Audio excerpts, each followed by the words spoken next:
छोटे से शहर में आरिफ नाम का एक जवान रहता था। आरिफ एक अनाथ बच्चा था जिसने छोटी उम्र में ही अपने माँ बाप को खो दिया था। उसे उसकी नानी ने पाला और वही उसकी पूरी दुनिया थी। आरिफ मेहनती और शरीफ स्वभाव का लड़का था, लेकिन उसके दिल में हमेशा एक खालीपन था, अपने असली घरवालों को खो देने का गम। दिन बीतते गए। आरिफ ने अपनी पढ़ाई पूरी की और नौकरी करने लगा, लेकिन एक दिन उसकी नानी भी इस दुनिया से चली गई।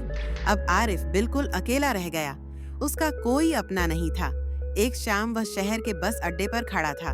तभी उसकी नजर एक बूढ़ी औरत पर पड़ी जो बहुत परेशान लग रही थी। आरिफ तुरंत उसके पास गया और बोला, अम्मा जी, आपको कोई मदद चाहिए? बूढ़ी औरत की आंखों में आंसू आ गए। उसने कहा, बेटा, मैं अपने बेटे को ढूंढने आई थी जो सालों पहले मुझसे बिछड़ गया था, मगर मुझे समझ नहीं आता कि मैं कहाँ जाऊं। आरिफ ने उस औरत को तसल्ली दी और अपने घर ले आया। दिन गुजरते गए और वह औरत उसकी माँ की तरह उसके साथ रहने लगी। फिर एक दिन आरिफ ने यूं ही उस बूढ़ी औरत के हाथ में एक पुराना लॉकेट देखा। लॉकेट खोलकर जब उसने तस्वीर देखी तो उसके पैरों तले जमीन खिसक गई।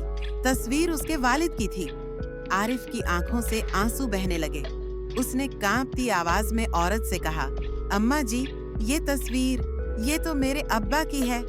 बूढ़ी औरत का दिल धड़क उठा। उसने आरिफ को गौर से देखा और रोती हुई बोली, बेटा, तुम ही मेरा खोया हुआ लाडला हो, जिसे मैंने सालों पहले एक हादसे में खो दिया था।